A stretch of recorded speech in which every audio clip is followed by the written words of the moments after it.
Hello, loves. Welcome to the Live Your Freedom Now podcast. I'm Megan Colleen Johnson, and this podcast is dedicated to discussing dominant cultural narratives and beliefs, what I call dominant dogma, how this keeps you from thriving in life and business, and how to overcome that dogma by living your freedom now. While this path sounds clean and straightforward, the truth is, life and being human is messy. So around here, we value the both and. We'll hold space for where you're at and honor the freedom you'd like to see and feel within yourself. Hit subscribe to stay updated, and for more information about me, my work, and to download my free Claim Your Freedom Now journal guide and ecotherapy meditation, head to megscolleen.com. That's megscolleen.com.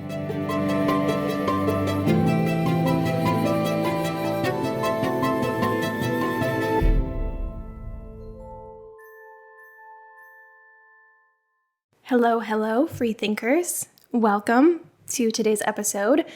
Before we dive in, I have a couple of quick updates for you. So first off, a reminder that my book, Live Your Freedom Now, is available for purchase at megscolleen.com. This is my number one recommended way to continue exploring the topics that we, start to suss out here on the pod.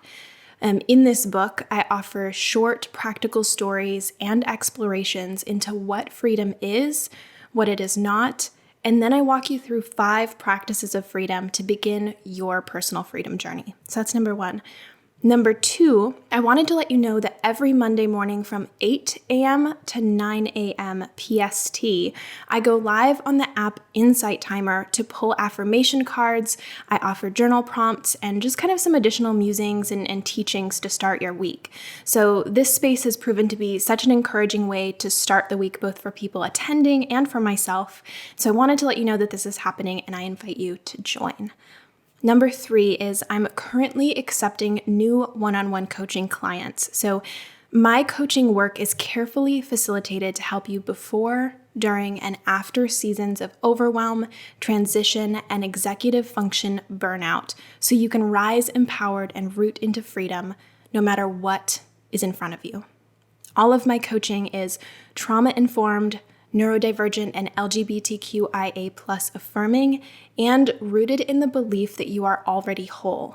If you are ready for support on your personal freedom journey, text or call me at 815-914-6304, or head to megscolleen.com and book a free consultation with me to see if I'm the right coach for you. Okay, that's all for updates. Let's go ahead and dive into today's episode. Today, I am writing to you from my front porch. The sun is peeking out through some semi-dark clouds, and I'm crossing my fingers, hoping the sun will continue to shine. I have my matcha on the ground next to me, and one of the neighborhood cats keeps peeking his head out and talking to me from behind my garden gate. I'm feeling grounded and also a little fluttery internally. At this point, I'm unsure why, but I'm working to simply be present to what is, trusting that the meaning will come in time. Just as I am taking a moment to pause and notice my inner and outer worlds, I encourage you to do the same. Noticing the colors around you, the sounds, the textures. Then shift your awareness inward to your inner landscape. Noticing any emotions, thoughts, or sensations you may be experiencing. Not judging or labeling anything you're finding. Instead, simply noticing, witnessing, and allowing all parts of yourself and your experience to the table. This is a practice of personal freedom that you can utilize at any time.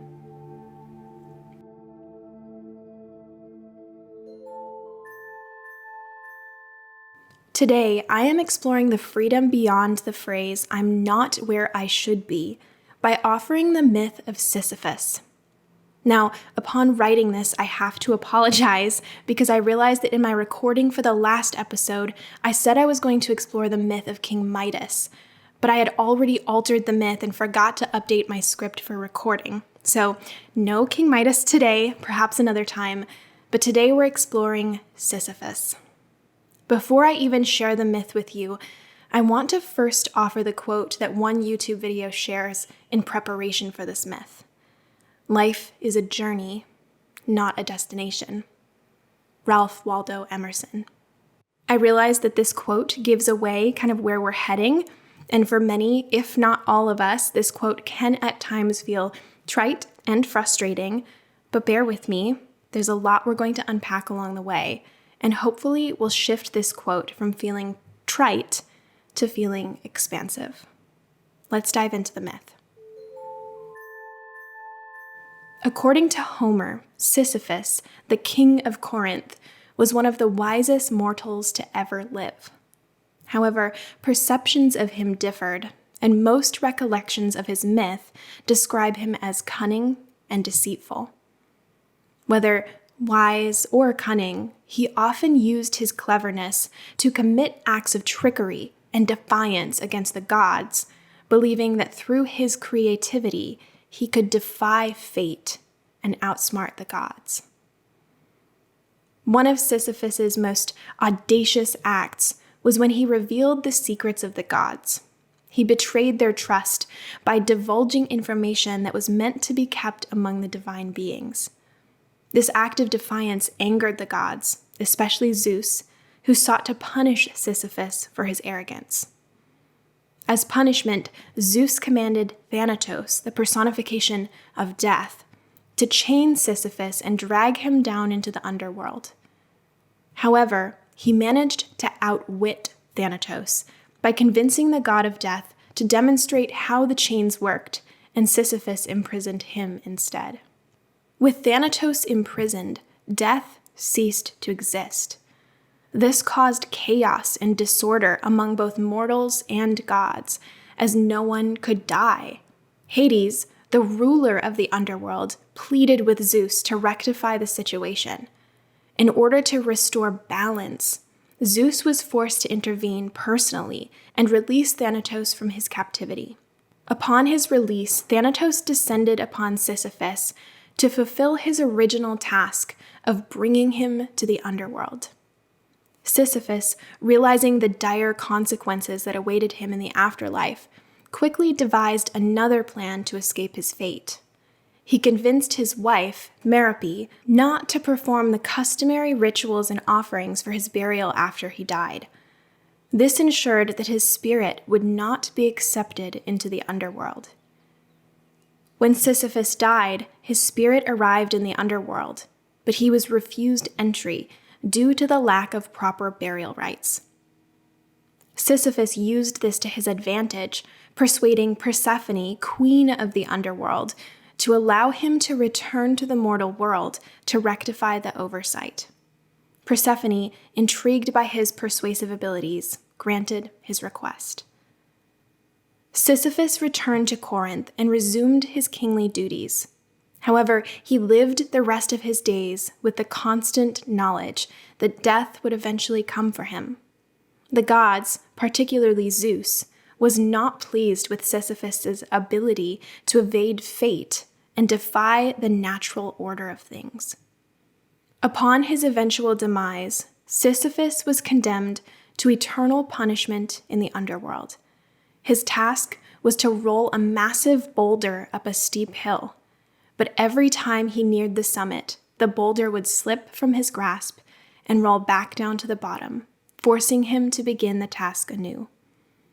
Sisyphus was caught in an endless cycle of labor and frustration, forever condemned to repeat his futile endeavor. So this myth is loaded with meaning, and there are so many ways I desire to take it, but to start, it feels important to define fate. Time and time again throughout this myth, Sisyphus uses all of his energy to defy fate. But what is fate, and how does that apply to you? Fate. According to the Merriam-Webster dictionary, fate is the will, principle, or determining cause by which things come to be, or as they are, or happen as they do. Essentially, fate is your unique path as it is, right here and now. What you, for whatever reason, are meant to live into in this life and in this moment. In the case of this myth, Sisyphus continually sought to alter the fate of death, a fate that we all carry as part of the natural cycles of death and rebirth. Defying the gods, he used his cleverness to push off what was inevitable, resulting in his eternal punishment of ceaselessly pushing a boulder up a hill, only to witness it roll back down again, thus perpetuating the pattern he had established in evading fate during his mortal life. How does this apply to you and me? Returning to our definition of fate, fate is your unique path as it exists in the present moment. Fate is what is. It is the present, not the dominant dogma narrative of I'm not where I should be. By embracing the belief of I'm not where I should be, one is essentially attempting to defy fate, leading to the perpetual sensation of pushing a boulder up a hill.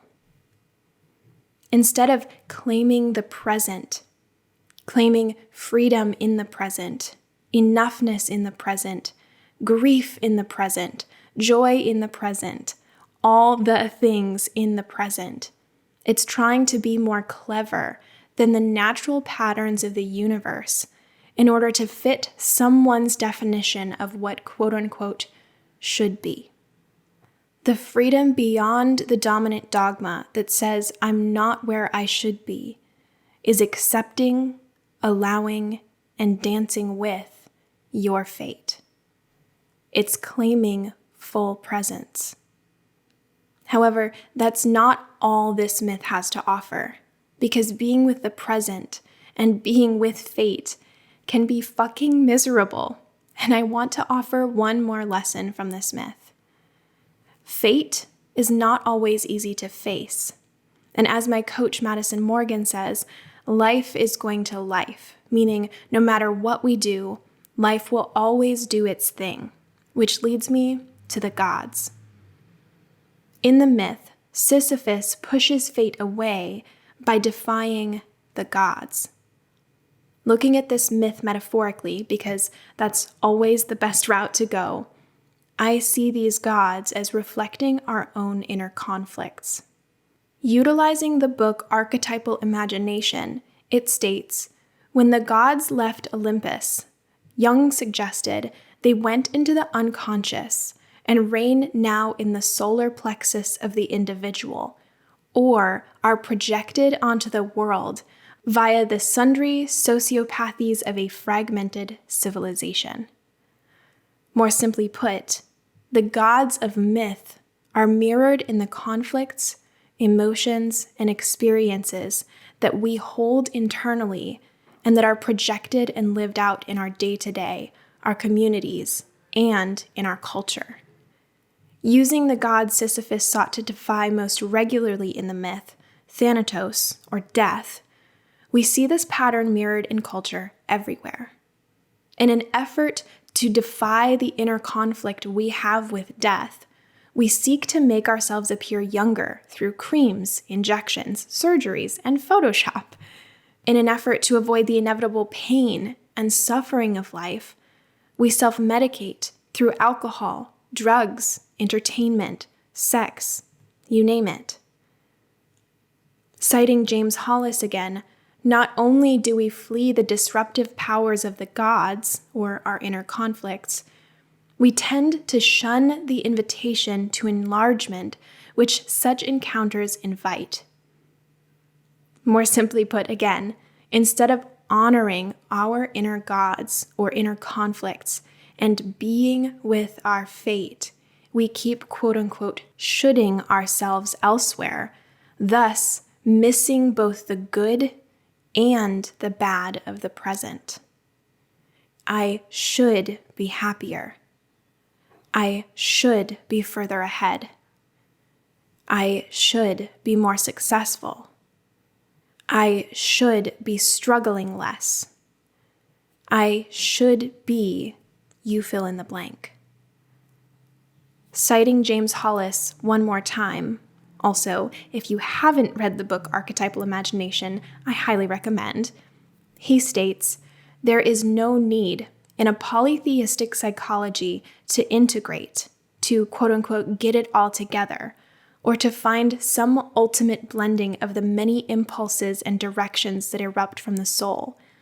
A variety of gods and goddesses are to be honored, the tensions among them sustained and enjoyed. Meaning, instead of seeking to defy fate as Sisyphus did, what if you honored your inner gods and met your fate of the present? Flipping the previous statements to a place of honoring.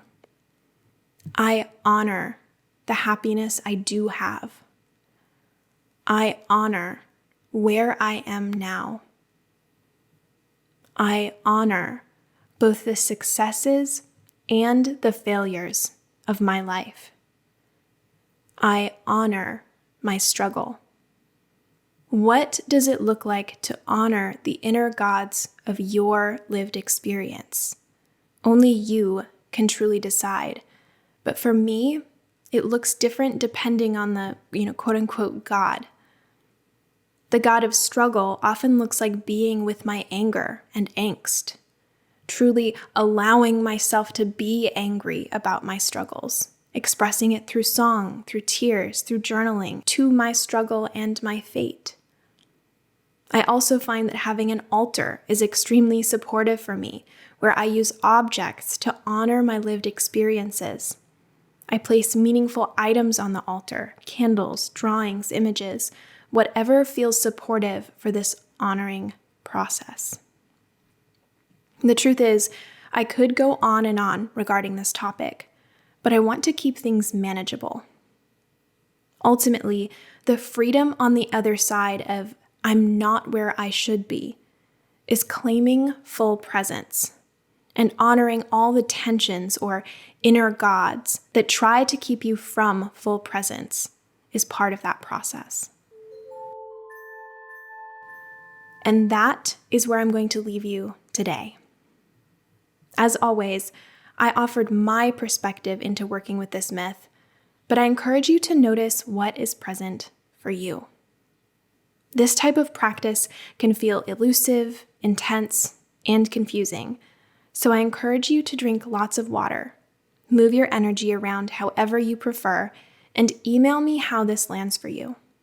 My email is megan@megscolleen.com, and I would absolutely love to hear from you.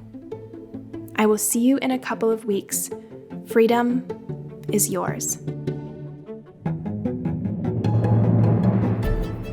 Thank you for joining me for another Live Your Freedom Now podcast episode.